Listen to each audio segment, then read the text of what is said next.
जय श्रीमन नारायण। जय श्री राम। दूसरों की सेवा से बड़ा कोई सुख नहीं। जीवन में अगर कुछ लक्ष्य को हासिल करना है तो आप सेवा करो। सेवा में जुड़ जाओ और इतने धार्मिक बनो, इतने सहनशील बनो कि उसका अपनी विवेक और बुद्धि पे कुछ असर नहीं होना चाहिए। कोई प्रेम करे तो सही और कोई ना करे तो सही। जीवन का मूल उद्देश्य यही होना चाहिए, अपने शरीर से किसी को कष्ट न दो।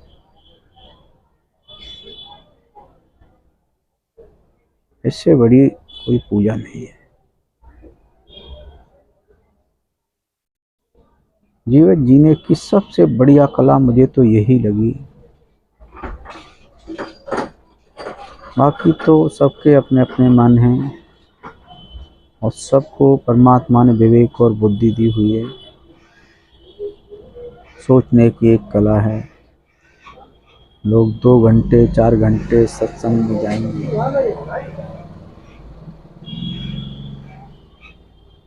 परमात्मा की प्राप्ति करने के लिए संतों के वचन सुनते हैं, मन को शांति मिलती है, परमात्मा चिंतन भी होता है।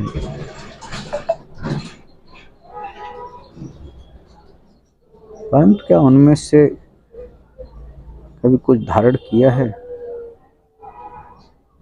उन संतों के, गुरुजनों के विचारों पर आप चले हैं?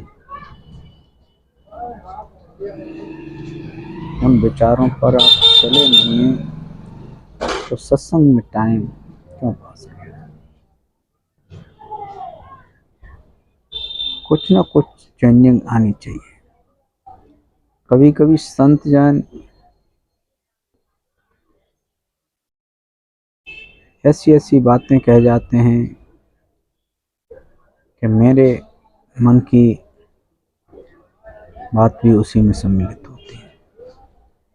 तब मैं सोचता हूँ कि मैं तो सबसे पीछे बैठा हुआ हूँ और महाराज जी को कैसे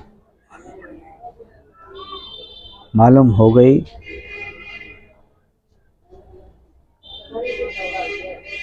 परंतु प्रकृति अपने हिसाब से काम करती है,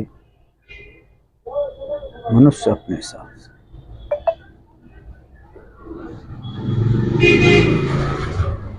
जब किसी चीज में आप अड़चन पैदा करोगे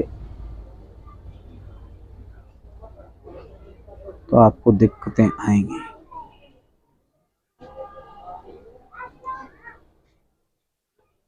क्योंकि आप यहाँ अड़चनें पैदा करने को नहीं आए हैं। परंतु हमने एक अपनी आदत सी बना ली है।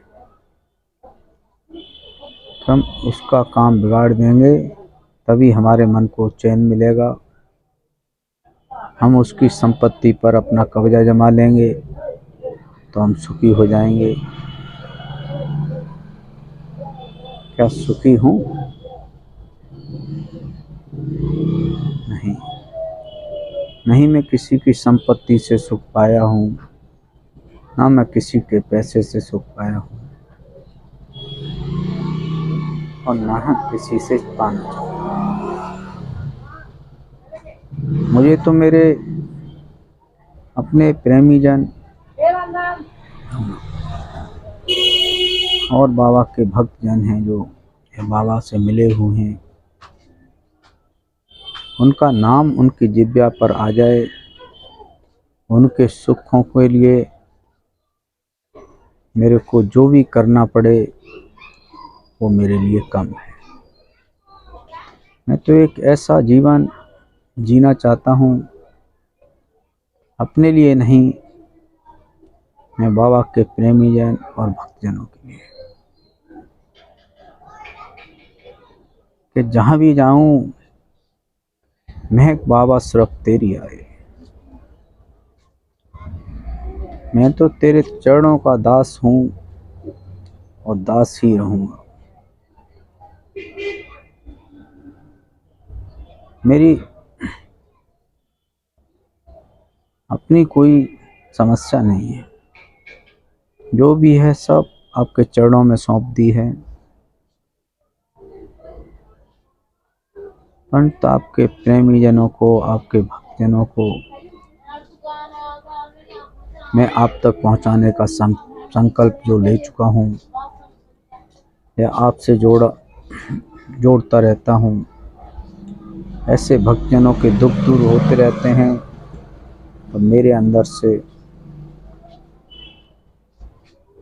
आत्मसम्मान बढ़ता रहता है, मेरा आत्मविश्वास बढ़ता रहता है। ऐसा प्रेम बाबा बरसाते रहें, यही कृपा चाहता हूँ। और आपसे बहुत उम्मीदें हैं, सिर्फ अपने लिए नहीं, ये बाबा के जो प्रेमी जन, भक्तजन दूर दूर से किराया भाड़ा लगा कर आते हैं, किसी को दुख और तकलीफ न हो, उनको बाबा के दो वचन सुनाऊं।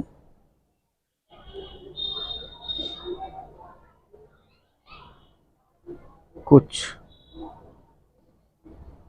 बाबा के बारे में उनसे भी जानने को मिलता है और बाबा महाराज से उनके बारे में जानते हुए बड़ा सुख की अनुभूति होती है। मैंने ऐसा अपना परम लक्ष्य बनाने का संकल्प लिया है। दूर दूर से लोग, मेरे को इससे कोई वास्ता नहीं है कि आप कैंची आश्रम में जाएं या वृंदावन जाएं या जौनापुर में हों या कश्मीरी गेट हों या अकबरपुर हों या नीम करौरी गांव फरुखाबाद। प्रथम बाबा की साधना नीम करौरी गांव फरुखाबाद से शुरू हुई थी और अंतिम यात्रा बाबा की वृंदावन।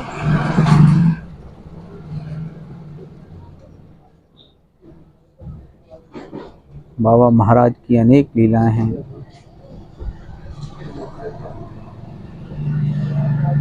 लोगों के जीवन बदल दिए।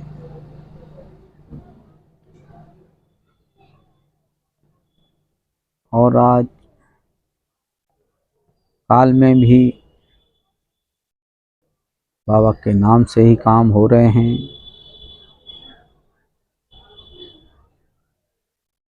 लोग आपको नीम करौली बाबा के नाम से ही जानते हैं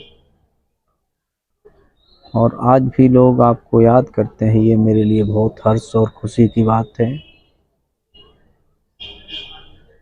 मैं भी उसी पावन भूमि से हूँ जहाँ बाबा का जन्म स्थल है।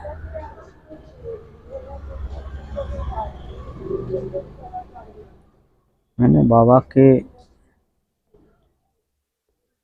विषय में बहुत कुछ जाना है। मैं अकबरपुर में भी गिरजा दीदी का भी सानिध्य प्राप्त है मेरे को। मैं उनके चरणों में शीश झुकाता हूँ, विनम्र प्रणाम करता हूँ। डॉक्टर साहब भी, ऐसा प्यार मैंने शायद ही कहीं देखा होगा। मोह माया चीज की तो उतनी कामना नहीं है जो आज के युग में चल रही है। हर आश्रम में, हर मंदिर में होड़ लगी हुई है। जहाँ आप ज़्यादा दोगे वहाँ आपको सम्मान पूर्वक बिठाया जाए। ये आश्रमों का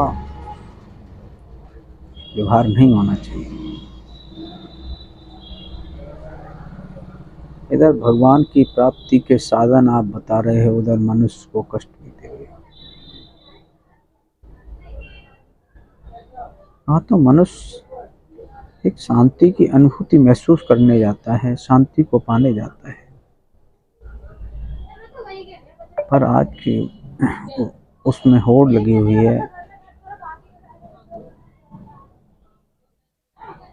अच्छी बात है, आप धन लो, पर किसी ने मन से सेवा कर रहा है तो वो भी तो कर रहा है।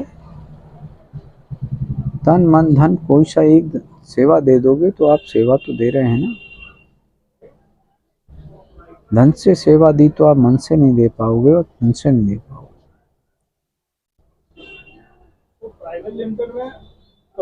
और मन से भी कर रहे हैं तो करो।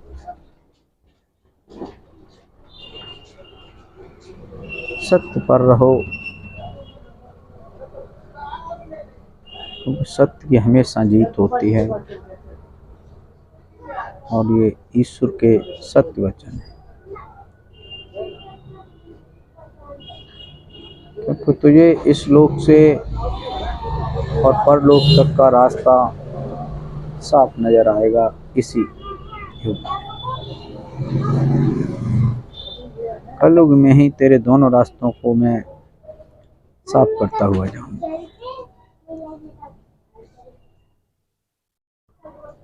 ये रास्ते ईश्वर के अलावा कोई नहीं चुन सकता है।